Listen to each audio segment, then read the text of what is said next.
Hello दोस्तों, welcome to matric coaching centre. आप लोगों को पता ही है क्या हम लोगों का ज्योग्राफी का क्लास चल रहा है, जिसमें इसमें 9 लेक्चर हम लोगों का हो चुका है और ये किताब हमारा अब ख़त्म होने पर ही है। एवं आज मेरा चैप्टर है खनिज एवं ऊर्जा संसाधन, जिस पे हम लोग आज अच्छी प्रकार से डिस्कशन करेंगे। और जो बच्चे न्यू हैं उसको हम बता दें, क्या हमारे चैनल पर जो पढ़ाया जाता है वो पढ़ाने का तरीका कुछ अलग है, जो कि और सब वीडियो में बताया गया है एवं फर्स्ट वाले और सेकंड वाले वीडियो में भी बताया गया है। तो आप लोग पहले मेरा चैनल पर जाके उस वीडियो को देख लें अच्छी प्रकार से, तभी आप लोगों को हमारा पढ़ाने का तरीका समझ में आएगा। तो ज़्यादा देरी ना करते हुए वीडियो को हम लोग स्टार्ट करते हैं। आज का हमारा टॉपिक है खनिज एवं ऊर्जा संसाधन, मिनरल्स एंड एनर्जी रिसोर्स। आज मेरा ये टॉपिक है, इसको हम अच्छे प्रकार से कवर करेंगे। तो स्टार्ट करते हैं।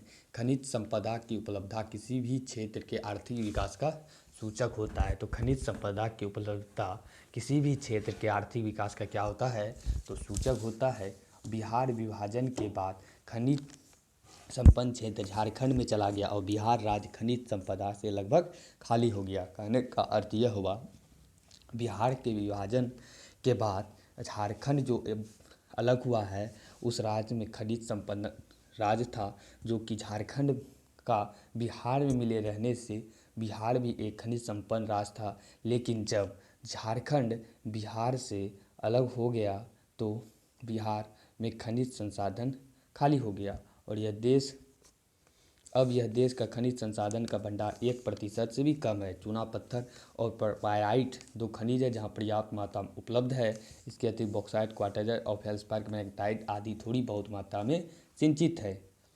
और 2005-06 में खनिज संपदा से बिहार में 96.38 करोड़ रुपये का राजस्व प्राप्त हुआ और बिहार में खनिजों निम्नलिखित वर्गों में रखा जाता है। खनिज को है बिहार में धात्विक और अधात्विक खनिज के अंतर्गत रखा जाता है, यानी कि मेटलिक मेट्रिक मिनरल्स और नॉन मेटलिक मिनरल्स।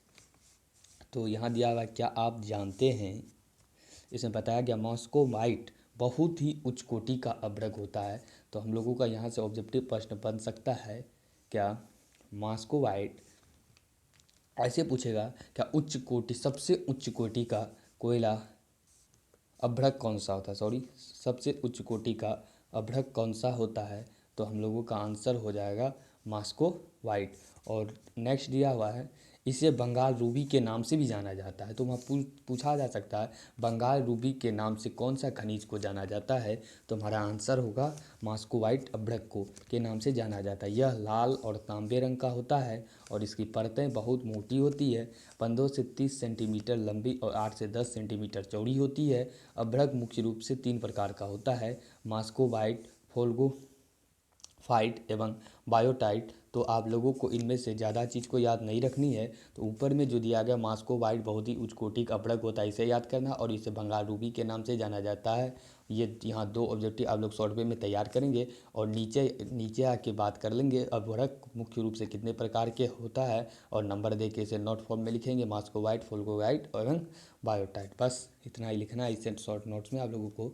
और धात्विक खनिज, इसके अंतर्गत बॉक्साइट, मैग्नेटाइट और सोना का अयस्क आता है। इसमें से कोई भी ऑब्जेक्टिव अभी तक पूछा नहीं गया है। तो हम पहले ही बता चुके हैं कि हमारा चैनल पर पढ़ाने का तरीका ही कुछ और है। तो आप लोग पहले उसे देख लें, तब इस हमारे चैनल पर आप लोग वीडियो देखने आए।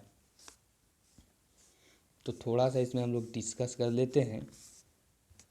बिहार के पहाड़ी क्षेत्र में मिलता है मैग्नेटाइट पत्थर का कुल भंडार 0.59 मीट्रिक टन है। यह बिहार के सोना अयस्क बिहार के पहाड़ी क्षेत्र में मिलता है। सोना अयस्क बहुत ही अल्प मात्रा में दक्षिण बिहार की नदियां के बालू है रेत के साथ मिलता है, जिसमें सोना धातु की मात्रा 0.1 से 0.6 ग्राम प्रति टन प्राप्त होता है। तो यहाँ से एक सवाल पूछा गया, 0.1 से 0.6 ग्राम प्राप्त टन होता है। और सोना अयस्क का कुल भंडार 128.88 मीट्रिक टन है। बिहार में इसका वाणिज्य उत्पादन नहीं होता है। अब अधात्विक खनिज करेंगे, खनिज का बात करेंगे। जो खनिज का प्रकार है, दूसरा प्रकार है अधात्विक खनिज में आ जाएगा चूना पत्थर। तो पूछा गया है कई बार कि चूना पत्थर कौन सा खनिज है, धात्विक खनिज है, कई बार पूछा गया। आप लोग इसे तुरंत नोट डाउन करेंगे कि चूना पत्थर जो है चूना पत्थर, हमारा जो चूना पत्थर है वह अधात्विक खनिज है। कैसा खनिज है? तो हमारा चूना पत्थर अधात्विक खनिज है। और इसमें अभ्रक भी अधात्विक खनिज, अभ्रक भी कई बार पूछा गया है। और डोलोमाइट, सिलिरालैंड, पायराइट, इसमें दो ही चीज़ अब याद रखें, चूना पत्थर, अभ्रक को, और इतना तीनों ये नहीं पूछा गया है। जो आगे है मेरा फेल्सफर और चीनी मिट्टी, स्लेट, सोडा जैसी अधात्विक खनिज यहाँ मिलता है। बिहार में चूना पत्थर का कुल 210.85 हज़ार मीट्रिक टन है। यह मुख्य रूप से कैमूर, रोहतास में मिलता है। इसका वार्षिक उत्पादन 260 लाख टन है और इसका उपयोग मुख्य रूप से सीमेंट उद्योग में कच्चे माल के रूप में होता है। इसे घरेलू उपयोग में भी लाया जाता है। अभ्रक का कुल भंडार 60.35 हज़ार मीट्रिक टन है। यह झारखंड से संलग्न क्षेत्रों में पाया जाता है। नवादा, जमुई और बांका जिले में इसका भंडार है। बिहार में मॉस्कोवाइट अभ्रक पाया जाता है। तो बिहार में कौन सा अभ्रक पाया जाता है? तो बिहार में मॉस्कोवाइट अभ्रक पाया जाता है। उसके बाद क्या आप जानते हैं, इसको थोड़ा सा डिस्कस, ओमझोर की पहाड़ी। ओमझोर की पहाड़ी कहाँ है? तो कई बार पूछा गया है प्रश्न में ओमझोर की पहाड़ी, या पूछने की चांस भी है कि ओमझोर की पहाड़ी किस जिला में है? तो हमारा आंसर हो जाएगा रोहतास। तो ओमझोर की पहाड़ी कहाँ है? तो रोहतास में। और पायराइट से 40% गंधक मिलता है। सिंदरी उर्वरक उद्योगों के लिए पायराइट रोहतास एवं कैमूर के खदानों से जाता है। और ओमझोर की पहाड़ी पायराइट का जमाव 125 किलोमीटर है।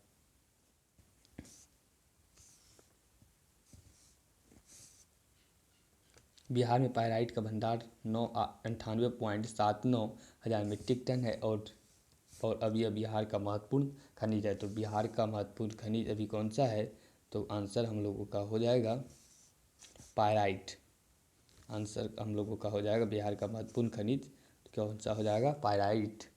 और नेक्स्ट हम लोग बात करेंगे परमाणु खनिज पर। तो बच्चे न्यू जो बच्चे हैं वो हम पहले ही बता चुके हैं, हमारा पढ़ाने का तरीका ही कुछ और है। तो आप लोग पहले फर्स्ट वाले वीडियो को हम मेरा देखें और तभी इसमें समझें, क्योंकि हम बहुत ऐसा चीज़ है अदर चीज़ जिसको हम लोग डिस्कस ना करते हैं, सिर्फ पूछा ही गया ही सवाल पर डिस्कस करेंगे। इसलिए हम ऊपर के कुछ चीज़ को छोड़ रहे हैं। और नेक्स्ट है हम लोग का एटॉमिक मिनरल्स यानी कि परमाणु खनिज। ग्रेफाइट जिसे हम ब्लैक लीड या प्लम्बगो के नाम से जानते हैं। तो पूछा जा सकता है ग्रेफाइट को कौन नाम से जाना जा सकता है, या ग्रेफाइट लिख देगा तो पता पूछेगा ग्रेफाइट से किसका नाम है। तो वहाँ ब्लैक लीड दे देगा, प्लम्बगो दे देगा, और दूसरा दे देगा इनमें दोनों, और इनमें से कोई नहीं। तो आप लोग को आंसर में इनमें से दोनों। तो आप लोग अच्छी प्रकार से नोट डाउन करेंगे। ग्रेफाइट को ब्लैक लीड या प्लम्बगो के नाम से जानते हैं। यह मुख्य रूप से रिफैक्ट्री के उद्योग में उपयोग होता है। यह मुंगेर और रोहतास जिले से प्राप्त होता है। तो परमाणु खनिज कौन जिले से प्राप्त होता है? तो मुंगेर एवं रोहतास जिले से प्राप्त होता है। और नेक्स्ट है हम लोगों का ईंधन खनिज, फ्यूल मिनरल्स। गंगा दरोनी बिहार में खनिज तेल मिलने की संभावना है। तेज एवं प्राकृतिक गैस निगम ONGC केंद्र बहुराष्ट्रीय कंपनी की मदद से और प्रयास चल रहा है। दरभंगा तथा पश्चिम चंपारण के क्षेत्र में काम चल रहा है। नेक्स्ट है हम लोगों का शक्ति संसाधन के बारे में बात करेंगे। Source of energy. बिहार में शक्ति संसाधनों में से किसी भी साधन विकसित नहीं है। इस संबंध में दूसरे पर अधिक निर्भर रहना पड़ता है। इस क्षेत्र में इकाई विकसित है भी तो वह परंपरागत ऊर्जा स्रोतों में तापीय विद्युत केंद्र है। नेक्स्ट हम लोग बात करेंगे परंपरागत ऊर्जा स्रोत के बारे में बात करेंगे। तो परंपरागत ऊर्जा स्रोत में बिहार में कई तापीय विद्युत केंद्र हैं। इनमें से कहलगांव, कांटी, बरौनी तापीय विद्युत केंद्र है। तो वहाँ कहलगांव, कांटी और बरौनी तापीय विद्युत केंद्र है। कहलगांव सुपर थर्मल पावर की उत्पादन की क्षमता 840 मेगावाट है। यह केंद्र द्वारा प्रायोजित NTPC के अधीन कार्य करता है। भविष्य में इसकी क्षमता 1500 मेगावाट करने की योजना है। कांटी तापीय विद्युत परियोजना मुजफ्फरपुर के। तो कई बार पूछा गया है एग्जाम में, इससे आप लोग तुरंत नोट डाउन करेंगे। क्या कांटी विद्युत परियोजना मुजफ्फरपुर के निकट है? यही पूछा जाता है कांटी तापीय विद्युत परियोजना कहाँ है। तो हमारा करेक्ट आंसर हम लोगों का हो जाएगा मुजफ्फरपुर। और उत्पादन क्षमता 120 मेगावाट है। और बरौनी ताप विद्युत परियोजना की स्थापना रूस के सहयोग से किया गया था और इसकी उत्पादन क्षमता 145 मेगावाट है। नेक्स्ट दिया गया है, क्या आप जानते हैं Kahalgaon super thermal power Bihar की सबसे बड़ी तापीय विद्युत परियोजना है और इसकी स्थापना 1979 में की गई। फिर यहाँ से एक ऑब्जेक्टिव सवाल बन रहा है कि बिहार का सबसे बड़ी तापीय विद्युत परियोजना कौन सा है, तो हमारा आंसर हो जाएगा तुरंत ही वहाँ कहलगांव बिहार की सबसे बड़ी तापीय विद्युत परियोजना है। और इसकी स्थापना की बात करें तो इसकी स्थापना 1979 ईस्वी में हुई थी। बरौनी ताप विद्युत परियोजना में 1970 में स्थापित हुआ। कहलगांव एवं कांटी के लिए कोयला झारखंड के खानों से प्राप्त किया जाता है और जबकि बरौनी के लिए कच्चा माल एवं डीजल बरौनी तेल शोध कारखाने में मिलता है। नेक्स्ट है, इन परियोजना के अतिरिक्त कुछ प्रस्तावित तापीय परियोजनाएं, इनमें बाढ़ और नवीनगर तापीय विद्युत परियोजना है।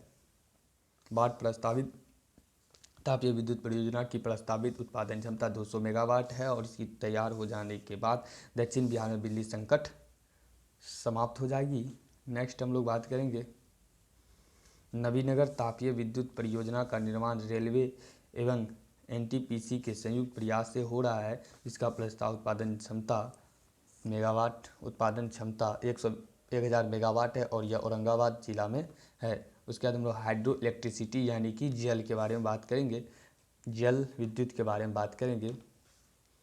जल विद्युत के विकास के बारे में बात की जाए तो 1982 में बिहार राज्य जल विद्युत निगम का गठन किया गया था। तो वह पूछा जा सकता है बिहार राज्य जल विद्युत निगम का गठन कब किया गया था, तो 1982 में किया गया था और उसके अनुसार 2055 मेगावाट उत्पादन का लक्ष्य रखा गया है। नेक्स्ट है हम लोगों का, टेहरी कहाँ है, तो टेहरी रोहतास जिला में है और स्थित पश्चिमी सोन परियोजना वारुणी यानी औरंगाबाद, पूर्वी सोन लिंक नहर वाल्मीकि नगर, पश्चिम चंपारण। वाल्मीकि नगर किस राज्य में है, किस राज्य में, तो किस जिले में, पश्चिम चंपारण में। यह कटैया परियोजना, ये चारों परियोजना BHPC के अधीन संचालित है। मेगावाट जल विद्युत उत्पादन करता है। नेक्स्ट है हम लोगों का, गैर परंपरागत ऊर्जा स्रोत नवीकरणीय ऊर्जा का बाहरी संभावना मौजूद है। बहुत हद तक जल ऊर्जा, बायोगैस ऊर्जा, सौर ऊर्जा और इस सबसे ज़्यादा हम लोग का क्वेश्चन नहीं आता है, सिर्फ ऑब्जेक्टिव में सवाल आता है तो हम वहीं में डिस्कस कर देते हैं आप लोगों के सामने। बिहार में 92% संभावित स्थलों पर पहचान किए गए जहाँ जल विद्युत परियोजना को विकसित किया जा सके, जिनकी कुल क्षमता 40.1 मेगावाट है। और बिहार में उत्पाद योजना बायोमैस आधारित विद्युत परियोजना की स्थापना के द्वारा 200 मेगावाट बिजली उत्पादन की क्षमता मौजूद है। अब तक 1.25 लाख संयंत्र स्थापित किया जा चुका है। अब हम लोग ये चैप्टर इस प्रकार से हम लोग ख़त्म होता है, कोई लंबी चैप्टर नहीं थी। इनके बाद हम लोगों का चैप्टर होगा बिहार उद्योग एवं परिवहन, जो कि वह भी छोटा ही होगा और इसका हम लोग थोड़ा सा ऑब्जेक्टिव देखते हैं। ऑब्जेक्टिव जितना भी किताब के एंड में दिया हुआ और हम जो बता रहे हैं आप लोग निश्चित रूप से याद करेंगे, इसमें कोई ही कटौती ना करेंगे क्योंकि इससे सवाल आता ही आता है, हर एक बार एग्ज़ाम में आता है। एग्ज़ाम यानी कि जो अध्याय के अंत में जो दिया जाता है उससे हर एक बार सवाल आता है। तो हम लोग का सवाल है पहला, बिहार में खनिज तेल मिलने की संभावना कहाँ है, कभी तुरंत देखें गंगा के दरोनी में। और चूना पत्थर का उपयोग मुख्य रूप से किस उद्योग में होता है, तो सीमेंट उद्योग। कई बार बिहार बोर्ड के एग्ज़ाम में पूछा जा चुका है चूना पत्थर का उपयोग मुख्य रूप से किस में होता है, तो आंसर हो जाएगा सीमेंट उद्योग। पायराइट है, अभी तुरंत ही हम लोग देते हैं पायराइट कैसा खनिज है, पायराइट और धात्विक खनिज है। बिहार में सोना x प्रति टन शुद्ध सोना प्राप्त होता है, तो अभी तुरंत ही आप लोग दिखाए हैं 0.1 से 0.6 ग्राम तक, जो अभी ऊपर हम लोग देखे हैं 0.1 से 0.6, जो आप लोग को यहाँ नोट डाउन करने के लिए बोले थे वही सवाल देखिए पूछा है यहाँ।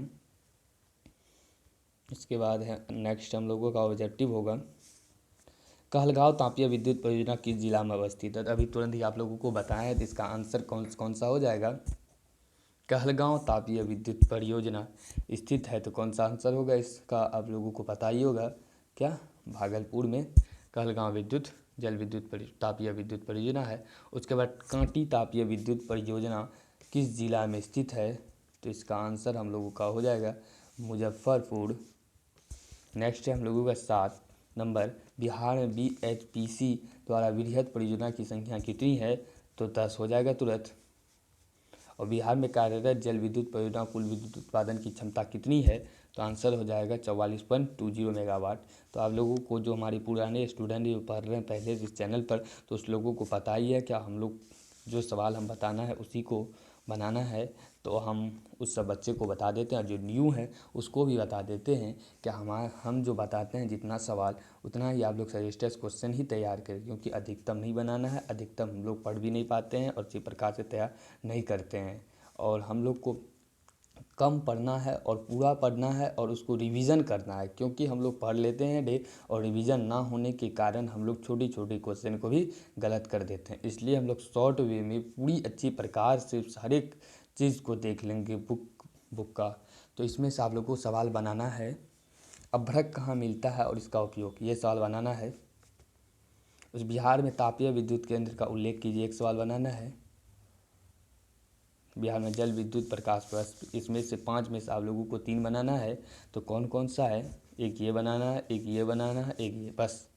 और इसका दीर्घ में कौन सी जल है, तो दिया हुआ है बिहार में पाए जाने वाले खनिजों को वर्गीकृत कर किसी एक वर्ग की खनिज को नहीं बनाना है इसको। बिहार के प्रमुख ऊर्जा स्रोत का वर्णन कीजिए, एक सूत्र विस्तार। चलिए इसमें दीर्घ उत्तरीयम आप लोगों को एक भी नहीं बनाना है, क्योंकि आने की संभावना नहीं है। तो आप लोगों से अगर ये 3 सवाल बन जाए तो ठीक है, अगर ना बने तो आप लोगों को डिस्क्रिप्शन में मेरा टेलीग्राम चैनल का लिंक दिया गया है, तो आप लोग वहाँ ज्वाइन कर लें, जो कि टेलीग्राम चैनल का नाम है मैट्रिक कोचिंग सेंटर। और उस पर लोगो जो हमारा चैनल के यूट्यूब के चैनल पर जो लगा हुआ वही, यानी कि डीपी भी टेलीग्राम के डीपी पर, हमारा चैनल की डीपी पर वही लगा हुआ है। तो आप लोग उसे देख कर वहाँ से क्लिक कर हमारे चैनल को ज्वाइन कर लें, ताकि आप लोगों को इस प्रकार का नोट्स ये तीनों सवाल एवं इससे पढ़ाया गया इस सभी बुकों का नोट्स मिल जाएगा अच्छी तरह से बनाया हुआ। तो आप लोग आसानी से वहाँ से बना सकते हैं। तो हमारे डिस्क्रिप्शन में लिंक दिया गया है, तो आप लोग वहाँ से ज्वाइन कर सकते हैं। तो हमारा इस प्रकार से 5 का ये दूसरा पार्ट था, 5 लेसन का खनिज एवं ऊर्जा संसाधन ख़त्म होता है। तो thank you all of you, thanks for watching.